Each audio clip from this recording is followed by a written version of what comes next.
Film भविष्य में शुरू होती है, यानी कि काफी आगे के टाइम से, जहां हमें दिखाया जाता है कि एक कंपनी ने कुछ एंड्रॉइड्स बनाए हैं, यानी कि इंसानों की तरह दिखने वाले रोबोट, जिन्हें सिमुलेंट कहा जाता है, जो इस फिल्म का नाम भी है। इन सिमुलेंट रोबोटों को 4 नियम दिए गए थे, जिनका पालन उन्हें हर हाल में करना पड़ता है। पहला नियम यह था कि किसी भी इंसान को वो नहीं मार सकते। दूसरा कि वो खुद को अपग्रेड नहीं कर सकते, यानी कि खुद में बदलाव करके खुद को बेहतर नहीं बना सकते थे। तीसरा नियम कि वो सरकार के किसी भी नियम को नहीं तोड़ सकते थे। और चौथा और सबसे महत्वपूर्ण नियम यह था कि उन्हें हर हाल में इंसानों की आज्ञा का पालन करना था, क्योंकि इन्हें वास्तव में इंसानों की मदद के लिए ही बनाया गया था और इन्हें इस तरह से डिजाइन किया गया था कि वो इंसानों का हर काम करें। इसके बाद हम एक कपल को देखते हैं, जो कि दोनों पति पत्नी है। पति का नाम इवान था। उनके घर में एक बूढ़ी सिमुलेंट थी जो उनके सभी काम करती थी, क्योंकि इवान को पियानो बजाने का बहुत शौक था, जबकि उसकी पत्नी हमेशा पेंटिंग में बिजी रहती थी। अब इवान को हर दिन एक सपना आता था जिसमें ये तीनों कार से कहीं जा रहे होते हैं। तभी अचानक एक कार आती है और उनकी कार में टक्कर मार देती है, जिस वजह से उनकी कार का बहुत बुरा एक्सीडेंट हो जाता है, जिसके बाद उनकी कार एक चट्टान के ऊपर से खाई में गिरते गिरते बच गई, जिसमें इनकी जान तो बच गई, लेकिन इवान को काफी चोटें आई थी।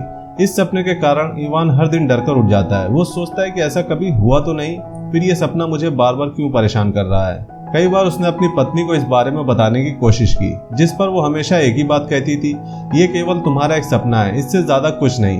इत्तेफाक से तुम्हें हर दिन ऐसे ही सपने आते हैं, क्योंकि असल में ऐसा तो कुछ हुआ ही नहीं। उसकी बातचीत से ऐसा लग रहा था कि वो कुछ छुपा रही है, क्योंकि ज्यादातर वो इस बात को नजरअंदाजी करती थी। वो हमेशा इवान से अलग कमरे में रहती थी, जहां इवान को जाने की इजाजत नहीं थी। अब हमें रोबोट कंपनी की पुलिस को दिखाया जाता है, जिसका काम इन रोबोटों पर नजर रखना था कि ये ठीक से काम कर रहे हैं या नहीं। अगर कोई दिक्कत हो तो इन्हें तुरंत पकड़कर बंद कर दिया जाए। यहाँ एक डिटेक्टिव को एक सिमुलेंट जिसका नाम एस्मे था, उसे ढूंढने का काम मिला था, जो पिछले 3 साल से बंद थी, लेकिन अब अचानक से उसके सिग्नल एक्टिवेट हो गए थे, जिसके चलते वो भाग गई थी और अब उसका कोई अता पता नहीं था। तभी डिटेक्टिव को पता चलता है कि एस्मे किराए के मकान में रह रही है, तो वो जल्दी से उसे पकड़ने के लिए उसके घर पर चला जाता है और उसके घर के बाहर खड़े होकर इंतजार करने लगता है। जैसे ही एस्मे बाहर आई, उसने उसे पकड़ने के लिए उस पर बंदूक तान दी, लेकिन वो इतनी शक्तिशाली थी कि उसने सबसे पहले अपने सामने मौजूद बंदूक को हटाया और फिर डिटेक्टिव को मुक्का मारकर नीचे गिरा दिया। फिर उसे दोबारा गिरबान से पकड़कर उठाया और इस बार उसने उसे सीढ़ियों से नीचे गिरा दिया। अब ये करने के बाद वो वहां से भागने लगती है। अब ये तो बड़ी अजीब बात थी, क्योंकि सिमुलेंट का एक नियम ये भी था कि वो इंसान की हर बात को मानेंगे, लेकिन वो यहाँ इस नियम का पालन नहीं कर रही थी। वहीं दिखाया जाता है कि यहाँ डिटेक्टिव के पास एक विशेष प्रकार की मैग्नेटिक गन थी, जिसे लेकर वो एस्मे को ढूंढने निकल जाता है। एक जगह पर आकर जैसे ही उसने मैग्नेटिक गन से आसमान में शूट किया, वैसे ही सभी सिमुलेंट रोबोट अचानक से जाम हो गए। जब डिटेक्टिव आगे बढ़ा तो उसे एस्मे भी उसी रुकी हुई हालत में दिख जाती है, जो बाइक लेकर कहीं भागने वाली थी, लेकिन शूट से रुक गई थी। अब डिटेक्टिव उसके गर्दन में एक कॉलर डिवाइस लगाता है और उसे पकड़ लेता है। फिर वो एस्मे को अपने ऑफिस में छोड़कर दोबारा से उसके घर में आया छानबीन करने के लिए। अभी वो जांच कर ही रहा था कि तभी वहां पर एक लड़का आया, जो एक साइंटिस्ट भी है और हैकर भी। यहाँ उसने अपना नाम केसी बताया और कहने लगा कि मैं एस्मे का पड़ोसी हूँ। वो और मैं काफी अच्छे दोस्त हैं। आप कौन हैं और यहाँ क्या कर रहे हैं? एस्मे कहाँ है? इस पर डिटेक्टिव जवाब देता है, क्या तुम जानते हो कि जो लड़की तुम्हारे साथ काफी समय से रह रही थी, वो कोई आम लड़की नहीं थी, बल्कि एक सिमुलेंट, एक रोबोट थी। ये जानकर केसी काफी हैरान हो जाता है। उसके जाने के बाद और छानबीन करने पर जासूस को एक डायरी, एक मछलियों वाला टैंक और एक किताब मिलती है। ये देखकर जासूस काफी हैरान हो जाता है और सोचने लगता है, क्योंकि आज तक कोई भी रोबोट इस तरह से डिजाइन नहीं किया गया था, जिसमें इंसानों जैसी फीलिंग्स और जज्बात हों और जो अपने पास इस तरह की चीजें रखे जो इंसान रखते हैं। इसके बाद वो अपने ऑफिस आता है, जहां एस्मे को मेज पर लेटा दिया गया था। अब उसके शरीर से रोबोटिक चिप को हटा दिया गया था और अब उसके पूरे शरीर को स्कैन करने के बाद पता चलता है कि सिमुलेंट बनाते समय उसके अंदर जो कोड डाला गया था, उसे पूरी तरह से बदल दिया गया है। और अब जो कोड उसके अंदर है, उसकी वजह से अब वो रोबोट नहीं रही, बल्कि उसके अंदर इंसानों जैसी भावनाएं आ गई हैं। उसके दिमाग की जांच करने पर उन्हें केसी की यादों का पता चलता है, जिससे उन्हें समझ में आ जाता है कि केसी और एस्मे एक दूसरे को पसंद करते थे। ये काफी चौंकाने वाली बात थी, क्योंकि आज तक किसी भी रोबोट में इंसानों जैसी फीलिंग नहीं थी और उन्हें उस इंसान को ढूंढना था जिसने एस्मे के सिस्टम को हैक करके, यानी उसे अपने कंट्रोल में करके उसे पूरी तरह बदल दिया था। और ज्यादा जानकारी हासिल करने के लिए डिटेक्टिव केसी को पकड़ने के लिए वापस लौटा, लेकिन वो पहले से ही अपना घर छोड़कर यहाँ से जा चुका था। और ज्यादा छानबीन करने के लिए डिटेक्टिव एस्मे के घर आता है।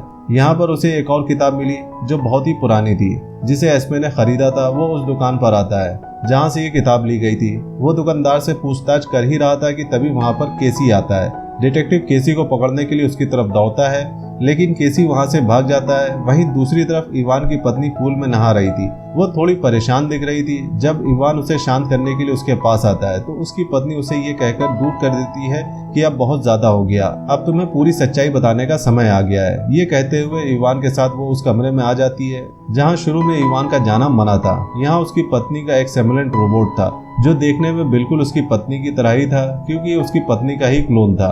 अब ये हमें पता चलता है कि इवान कोई इंसान नहीं बल्कि एक सिमुलेंट है। उसकी पत्नी उसे ये सच्चाई दिखाती है। वो उसके सीने की खाल को हटाती है और उसे वहां पर लगी चिप को दिखाती है, जिसे देखकर इवान काफी हैरान हो जाता है और वो कहता है कि ये झूठ है और ये मुमकिन नहीं है, वो कोई रोबोट नहीं बल्कि एक इंसान है। उसकी पत्नी उससे कहती है कि नहीं, तुम सच में एक रोबोट हो और तुम मेरे पति के एक क्लोन हो। दरअसल तुम्हें जो बार बार एक्सीडेंट के सपने आते हैं वो सच हैं, क्योंकि मेरा और मेरे पति का एक्सीडेंट हो गया था जिसमें उनकी मौत हो गई थी, जिसके बाद मैं कंपनी गई और अपने पति का क्लोन बनवाया जो कि तुम हो। क्योंकि उस हादसे से पहले जब कंपनी ने ये सिमुलेंट बनाना शुरू किया था तो हम दोनों ने एक फैसला किया था कि अगर हमारे बीच किसी एक की भी मृत्यु हो जाती है तो हम शादी नहीं करेंगे बल्कि एक दूसरे के क्लोन के साथ रहेंगे। इसलिए यहाँ मेरा भी क्लोन बनवा लिया गया था और तुम मेरे पति के क्लोन हो। मैंने तुम्हें एक्सीडेंट की बात इसलिए छुपाई कि तुम इन बातों से दूर रहो, पर मैं इस राज को दिल में रखकर जी नहीं पा रही थी, इसलिए मैंने तुम्हें सारी बात बता दी। पर वो ये सारी बात मानने से इनकार कर देता है और कहता है कि नहीं, मैं सिर्फ तुम्हारे साथ रहना चाहता हूँ, न किसी और के साथ, न ही तुम्हारे क्लोन के साथ। ये सुनकर उसकी पत्नी को बड़ा अजीब लगता है। वो उसे सुलाने के बहाने से उसका सिस्टम बंद कर देती है। थोड़ी देर बाद केसी यहाँ आता है जो खुद को उस रोबोट कंपनी का वर्कर बताता है और वो उसे बताता है कि मेरा काम रोबोट की खराबी की जांच करके उन्हें ठीक करना होता है। यहाँ इवान की पत्नी उससे बताती है कि उसमें इंसानों जैसी फीलिंग्स आ रही हैं, उसे बार बार एक्सीडेंट के सपने आते हैं, आखिर वो मेरे पति की यादों को कैसे देख पा रहा है। जिस पर केसी इवान के क्लोन की जांच करता है और उसकी पत्नी को बताता है क्योंकि आपके पति की यादों को उसके दिमाग में डाला गया है, इसलिए वो आपके पति की यादों को बार बार देख पा रहा है और इसी वजह से वो आपसे प्यार करने लगा है और बार बार आपके साथ रहने की जिद कर रहा है, क्योंकि इसके अंदर आपके पति जैसी ही फीलिंग है। इस पर इवान की पत्नी कहती है कि अब मुझे एक सिमुलेंट के साथ नहीं रहना, इसलिए तुम इसे पूरी तरह से बंद करके खत्म कर दो। जिस पर केसी उसे ये सुझाव देता है कि उसे पूरी तरह से बंद करने के बजाय एक खास एरिया में भेज दो जिसके बारे में मैं जानता हूँ। इतना कहकर वो उसे उस एरिया का कार्ड देता है। उसका कहना है कि वहाँ और भी कई सिमुलेंट रहते हैं, तो वहाँ जाकर वो अपनी जिंदगी आसानी से गुजार लेगा और नष्ट होने से बच जाएगा। ये बात सुनकर इवान की पत्नी काफी भावुक हो जाती है। हालांकि वो एक सिमुलेंट है, लेकिन है तो उसके पति का ही क्लोन जिसके अंदर सब कुछ उसके पति वाला ही था। तो वह उसे खत्म न करने का फैसला करती है और उसे उस एरिया में भेजने के लिए कुछ समय मांगती है। इधर डिटेक्टिव आता है और रोबोट कंपनी की मैनेजर से मिलता है। वह इसमें के बारे में सब कुछ बताकर केसी के बारे में पूछता है जानकारी हासिल करने के लिए, और वो बताता है कि केसी आपकी ही कंपनी में एक कर्मचारी है, लेकिन केसी नाम का तो कोई कर्मचारी था ही नहीं, इसलिए मैनेजर को कुछ समझ में नहीं आता। लेकिन जब डिटेक्टिव उसे अपने द्वारा बनाया गया केसी का स्केच दिखाता है तो मैनेजर पहचान जाती है और उसे बताती है कि वो केसी नहीं बल्कि हमारी कंपनी का सबसे इंटेलिजेंट साइंटिस्ट है। सबसे पहले उसने ही एंड्रॉइड रोबोट्स को बनाना शुरू किया था, लेकिन बहुत जल्द उसने ये काम और नौकरी छोड़ दी क्योंकि उसे ये लग रहा था कि बेशक ये सिमुलेंट रोबोट हैं और इनमें फीलिंग्स और इमोशंस नहीं है, लेकिन फिर भी इनका ध्यान रखना जरूरी है क्योंकि इंसान उन्हें केवल अपने नौकर के रूप में ही देखता है, इसलिए थोड़ा बहुत अधिकार उन्हें भी मिलना चाहिए। उधर इवान की पत्नी उसे उस जगह पर ले आती है जहां बाकी के सिमुलेंट रहते हैं। वो उसे उस कमरे में छोड़कर बाय बोलकर वहां से चली जाती है।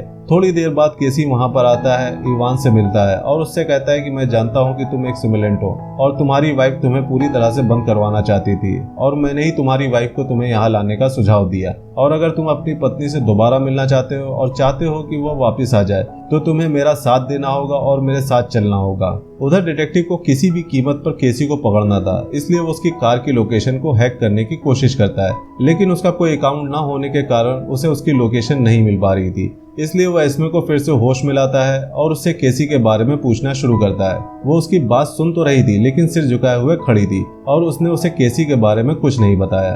उधर इवान का क्लोन भी खुद को सिमुलेंट नहीं मान रहा था और वो उस जगह पर आता है जहां असली इवान का एक्सीडेंट हुआ था। यहाँ आकर उसे एहसास होता है कि ये वही जगह है जहां वो अक्सर सपने में आया करता था। ये देखने के बाद वो समझ जाता है कि वो सचमुच में एक क्लोन है और इसके बाद वो सीधा केसी के पास जाता है, जिस पर केसी उससे कहता है कि मैं तुम्हें बिल्कुल इंसानों जैसा बना दूंगा। इस बात पर वो मान जाता है और केसी उसका ऑपरेशन करने लगता है। वो उसकी छाती को काट देता है और वहां से मेन चिप को निकाल देता है। जिससे अब वो इंसानों की तरह अपनी जिंदगी जिएगा और वो अपनी मर्जी का मालिक होगा और कोई उसे बंद नहीं कर पाएगा। अब उसकी नई जिंदगी की खुशी मनाने के लिए केसी उसे एक क्लब में ले जाता है। इधर डिटेक्टिव काफी देर से केसी की लोकेशन को ट्रैक कर रहा था और उसे अब इस क्लब की लोकेशन मिल जाती है। इधर जब वो कैमरे में इवान को देखता है तो वो उसकी मालकिन यानी कि उसकी पत्नी से संपर्क करने की कोशिश करता है ताकि वो किसी भी तरह से केसी तक पहुंच जाए। इधर क्लब में एस्मे का क्लोन आ जाता है जिसे केसी ने ही बनाया था। वो उसके साथ आकर डांस करने लगती है। वो डांस करते हुए एक प्लान के बारे में एक दूसरे से बातें कर रहे थे। यहाँ हमें पता चलता है कि केसी दुनिया के सभी सिमुलेट यानी कि रोबोट्स को कंपनी द्वारा बनाए गए 4 नियमों से आजाद करना चाहता है ताकि वो भी शांति के साथ आजादी का जीवन जी सके और वो इंसानों को हुक्म पे ना चले और उनकी जिंदगी कैदियों की तरह ना रहे। फिर ये उस क्लब से बाहर आकर रोबोट कंपनी की पार्किंग एरिया में चले जाते हैं जहां वो उस कंपनी के सबसे बड़े साइंटिस्ट को अगवा कर लेते हैं और उससे कंपनी के मेन सिस्टम की आईडी और उसका पासवर्ड लेके पूरे सिस्टम को हैक कर लेते हैं और उसमें एक वायरस डाल देते हैं जिससे रोबोट के लिए बनाए गए 4 नियमों को खत्म किया जा सकता है। लेकिन इस वायरस को सिस्टम में अपडेट होने में 2 दिन का समय लगना था। इधर डिटेक्टिव ने अगले ही दिन उनकी लोकेशन को ट्रेस कर लिया था और वो अपने साथियों के साथ वहां आ गया था। वहां पर एक वैन थी जिसमें एस्मे का क्लोन रह रहा था। जैसे ही वो उन्हें देखती है वो वहां से भाग जाती है, लेकिन डिटेक्टिव उसे अपनी उस खास गन से शूट करके उसे वहीं रोक देता है और वो उसे पकड़कर अपने ऑफिस ले आता है। और अब उन्हें यहाँ पता चलता है कि ना तो वो उसे हैक कर सकते हैं ना ही वो उसका कोड देख सकते हैं, क्योंकि केसी ने उसके सिस्टम पर बहुत सारी सिक्योरिटियां लगा रखी थी ताकि उसे कोई देख न सके। अब जैसे ही उसे पूछताछ शुरू की जाती है अचानक से उसके गर्दन की लाइट जल जाती है, यानी कि अब उसका डिस्ट्रक्शन मोड ऑन हो गया था। धीरे धीरे उनकी पूछताछ बढ़ती गई तो एम्स के क्लोन को कुछ होने लगा और थोड़ी ही देर बाद वो पूरी तरह से नष्ट हो गई। अब क्योंकि इवान की पत्नी के पास डिटेक्टिव का फोन आया था इसलिए वो इवान से मिलने उस जगह पर आती है जो उस वक्त बाहर कहीं से आ रहा था। उसे इतना बदला हुआ देखकर वो काफी हैरान रह गई थी और साथ ही साथ उसे समझा भी रही थी कि तुम्हें ऐसे बाहर नहीं घूमना चाहिए, तुम एक सिमुलेंट और तुम्हारी जान खतरे में पड़ सकती है। जिस पर इवान उससे कहता है कि मैं सब कुछ तुम्हारे लिए ही करता हूँ, मैंने तुम्हारे वजह से ही खुद को बदलवाया है ताकि तुम मुझे अपना असली पति ही समझकर अपना लो और हम एक साथ हंसी खुशी रह सकें। बातों बातों में वो काफी करीब आ गए थे, लेकिन इवान की पत्नी को ये बहुत ही अजीब लग रहा था तो वो उसे रोककर वहां से चली जाती है। लेकिन शाम को इवान दोबारा उससे मिलने के लिए उसके घर आ जाता है जहां उसकी पत्नी अपने दोस्त के साथ थी। उसे किसी और के साथ देखकर इवान को जलन होने लगती है। इस बारे में वो अपनी पत्नी से बात करता है तो उनमें बहस हो जाती है, जिसके बाद वो वापस आ जाता है। अब इवान और केसी को पकड़वाने के लिए उसकी पत्नी डिटेक्टिव को उस एरिया के बारे में बता देती है जहां वो दोनों रह रहे थे, इसलिए डिटेक्टिव तुरंत अपने साथियों के साथ उन्हें पकड़ने के लिए निकल जाता है। लेकिन ऑफिस में एस्मे ये बातचीत सुन रही थी। वो तुरंत केसी को फोन करती है और उसे इसके बारे में बताती है कि डिटेक्टिव तुम्हें पकड़ने के लिए आ रहा है, इसलिए वहां से चले जाओ। ये जानने के बाद केसी तुरंत इवान के पास आता है और उसे सारी बात बताता है और पूछता है कि अब बताओ कि हम छुपने के लिए कहाँ जाएं। इस पर इवान कहता है कि मेरे पास एक फार्म हाउस है, चलो वहाँ चलते हैं। डिटेक्टिव के यहाँ आने से पहले वो फार्म हाउस के लिए निकल पड़ते हैं और पकड़े जाने से बच जाते हैं, क्योंकि जब डिटेक्टिव यहाँ आया तो उसे कुछ नहीं मिला और वो निराश होकर अपने ऑफिस आ जाता है। फिर वो एस्मे से पूछताछ करना शुरू करता है और वो उससे कहती है कि मैं केसी से प्यार करती हूँ, इसलिए तुम्हारे वहाँ जाने से पहले मैंने उसे सब कुछ बता दिया था और इसी वजह से वो अपनी जान बचाकर वहाँ से भाग गए। ये सुनकर डिटेक्टिव को बहुत गुस्सा आता है और वो एस्मे को बुरी तरह से पीटने लगता है, साथ ही उसे पूरी तरह से बंद करने का आदेश भी दे देता है। जब उसको बंद करने का प्रोसेस शुरू किया जाता है तो एस्मे तड़पने लगती है, जिसे देखकर डिटेक्टिव को बुरा लगता है, लेकिन उसने खुद को नॉर्मल रखा, ये सोचकर कि वो कोई इंसान नहीं बल्कि एक रोबोट है। अब एक बार फिर इवान की पत्नी उन्हें पकड़वाने के लिए डिटेक्टिव से बताती है कि वो दोनों फार्म हाउस गए हैं, इसलिए डिटेक्टिव भी फार्म हाउस के लिए निकल गया। रात होते हुए इवान और केसी फार्म हाउस पहुंच जाते हैं, लेकिन अगली सुबह जब केसी बाहर आता है तो वो देखता है कि डिटेक्टिव वहां आ गया था, जो उसे गन पॉइंट पर ले लेता है। उसे रोकने के लिए केसी आगे बढ़ता है और दोनों में हाथापाई हो जाती है और इसी बीच डिटेक्टिव को गोली लग जाती है और इधर केसी भी घायल हो जाता है। और जब उसने अपने घाव को छुआ तो वहां से खून की जगह सफेद रंग का लिक्विड निकल रहा था, जिससे हमें पता चलता है कि केसी वास्तव में एक सिमुलेंट है, जिसे डिटेक्टिव पर बहुत गुस्सा आता है और फिर उसे उठाकर दूर फेंक देता है। डिटेक्टिव को पहले से ही गोली लगी हुई थी और दूर फेंकने की वजह से वो और अधिक घायल हो गया था। फिर वो अपने आखिरी पल बिताने के लिए एक शेड पे चला जाता है, जहाँ इवान भी उसके बगल में आकर बैठ जाता है, जिसके थोड़ी देर बाद ही डिटेक्टिव की मौत हो जाती है और इवान वापस फार्म हाउस में आ जाता है। अब दिखाया जाता है कि 2 दिन के बाद ये वायरस अपडेट होकर पूरी दुनिया के सिस्टम में फैल गया, जिससे रोबोट पर लगाए गए सभी नियम टूट गए और इस तरह से रोबोट आजाद हो गए। इवान केसी से कहता है कि मैं नहीं चाहता हूँ कि तुम मरो, मैं तुम्हें ठीक करना चाहता हूँ, जिस पर केसी कहता है कि कोई बात नहीं, अब मैं मर भी जाऊँ तो कोई हर्ज नहीं, क्योंकि मेरा मिशन सिर्फ इस वायरस को फैलाकर उन नियमों को खत्म करना था जो आज मैंने कर भी दिया। जैसे ही मैं मरूंगा यहाँ मेरा मालिक यानी कि असली केसी आ जाएगा, जिससे हमें पता चलता है कि ये पूरा प्लान असली केसी का था, जिसने अपना ये क्लोन केसी बनाकर उससे ये काम करवाया और वही उस रोबोट कंपनी में वर्कर भी था। अब थोड़ी देर बाद हम असली केसी को देखते हैं, जो दरअसल इन सभी एंड्रॉइड्स का क्रिएटर है, यानी उनको बनाने वाला उनका मालिक है। ये सब उसने खास तौर पर एस्मे के लिए किया था, क्योंकि वो उससे प्यार करता था, इसलिए वो उसे आजाद करना चाहता था। असली केसी ने अपना काम पूरा करने के लिए क्लोन केसी को धन्यवाद किया, जिसके बाद क्लोन केसी मर गया।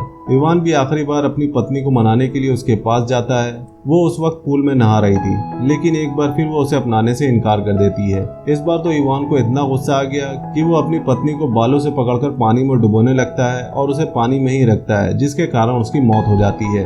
अब इवान उस कमरे में जाता है जहां उसकी पत्नी का क्लोन पड़ा हुआ था, जिसे उसे अपनी पत्नी के मौत के बाद ही चालू करना था। तभी इवान वहां जाता है और उसे एक्टिवेट कर देता है ताकि वो उसके साथ जिंदगी बिता सके।